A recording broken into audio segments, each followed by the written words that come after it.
Monday's news from AP that Joe Tsai has agreed to buy the New York Liberty is significant in a lot of ways. The minority owner of the Nets, and majority owner in waiting, is seen as a savior for the Liberty, Madison Square Garden's afterthought, and someone who wants a bigger presence in the New York sports scene. But the move sets up Tsai up as a major player in the NBA as well. Not only will he soon own an NBA franchise, a WNBA franchise and yes, a G League franchise and an esports franchise in the league's biggest market, he's already serving as a key advisor Commissioner Adam Silver in the vast Asian market. Last October, the 55-year-old billionaire joined the board of directors of NBA China, at Silver's request, an indication of how the commissioner, and the league, see Tsai. We are looking forward to working closely with him to continue to build our business in China, particularly our media and e-commerce business, in which he has tremendous expertise, said Silver, announcing the move during a press conference in Shanghai. Even before joining NBA China, Silver praised Tsai's involvement during NBA Board of Governors meetings. He's listed as the Nets' alternate governor. As principal owner, Mikhail Prokhorov remains the Nets' governor. Joe Tsai has already contributed significantly since becoming an NBA team governor, Silver told the Post, offering strategic advice and insight to assist the league's operations in China. As of now, Tsai owns 49% of the Nets. He will gain control of the team in 2021, although Prokhorov is expected to retain a significant minority position, perhaps 20%. At the time of the sale in April, Silver told Brian Lewis how excited he and the league were about Tsai owning the Nets. Joe Tsai, co-founder of Alibaba, the fact is that he's someone who's living in China but very familiar with the Brooklyn Nets brand. He'll be the co-owner for several years, not controlling owner, but it speaks specifically to the interest in the Brooklyn Nets in China, and to the greater interest in the league. One of Tsai's first forays on behalf of his new team was helping Nets president Brett Yormark set up a marketing tour of Chinese cities in May, the month after he bought his stake. Yormark said he wound up meeting 21 CEOs on the trip. Tsai has in the last couple of years become an ambassador for big-time American basketball in China, college as well as pros. Through Alibaba, he has sponsored 2 Pac-12 China games, the most recent a contest between his alma mater, Yale, and California. 2 years ago, he played a crucial role, at least as important as President Trump's, in freeing LiAngelo Ball and 2 UCLA teammates after they were charged with shoplifting in Guangzhou, where Alibaba is headquartered.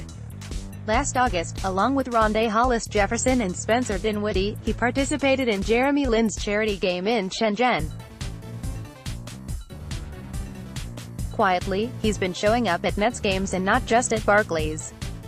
He's been front and center the last 2 years in Oakland for the Nets-Warriors contest.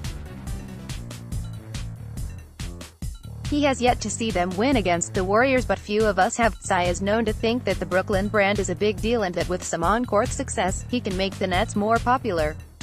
The Brooklyn Nets are young and trending. We play an exciting brand of basketball, he said just last week when the NBA announced the Nets and Lakers will play 2 preseason games in Shanghai and Shenzhen next October. Tsai's connections in China are what could make him a really big deal in the league. As co-founder and executive vice chairman of e-commerce giant Alibaba, Tsai knows the market as well, if not better, than anyone. He's also been pushing new technologies like artificial intelligence at Alibaba, technologies that will work for his NBA properties as well. There will be plenty of opportunities to expand basketball, women's as well as men's, in China. More than 300 million Chinese already play the game, but leaves a billion who don't. The NBA, already hugely popular, will be marketing TV and online rights in Asia at some point, a potential bonanza for the league. And it should be noted that, in buying the Nets, Tsai is also buying 1/30th of the NBA. As for basketball operations, Tsai has for the most part left those decisions to Prokhorov, who is principal owner, is the ultimate decision-maker, and Sean Marks, who traded Lin, Tsai's favorite player. So far, Marks says, the partnership has worked. His owners are showing patience. They've been amazing, shown patience and buy-in in terms to what we're trying to build and what we're going about, Marks told Adrian Wojnarowski back in October. It's great having everybody on the same page. Tsai is outspoken on a number of issues.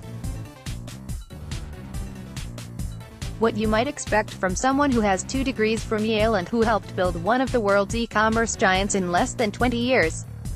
At the end of last year, as executive vice chairman of Alibaba, Tsai left no doubt where he thinks responsibility lies for the decline in U.S.-China trade relations. "We're not in a trade war now, we're in a geopolitical Cold War started by the U.S., Tsai said at a conference last weekend. As the owner of the National Lacrosse League team in San Diego, he criticized the Philadelphia arena announcer who had made derogatory references to top players' Native American heritage. The next day, the announcer apologized. "It's evidence he will likely be active across the board. And yes, he's started to comment ever so subtly on the Nets." 3 weeks ago, when Kenny Atkinson got tossed from the Pacers game, then apologized, Tsai took to Twitter. "Great teaching moment from Coach Atkinson. Don't worry about the refs, focus on defense, do the little things to get better for the next game. https://t.co/UIH/Joe Tsai, at Joe Tsai 1999, December 22, 2018. Expect more as time goes on." As for the Liberty deal, details remain shrouded. It's unlikely the price tag will be a big number since James Dolan has claimed the team has lost $100 million in the course of its 20-year history and MSG has been trying to sell the team for 14 months. Beyond the price tag, there's uncertainty about where the team will play. It moved to the Westchester Civic Center last year, a big step down from the Garden. Could the team play in one of Prokhorov's 2 venues, Barclays Center or Nassau Coliseum? Also, it is not yet clear whether Tsai will seek to rebrand the Liberty. That decision, of course, will depend on where they'll play. So, expect a plan, one that will be broadly based, and no doubt have an international component in synergy with the Nets. Tsai has already spent $1 billion on his NBA dream. He's not stopping.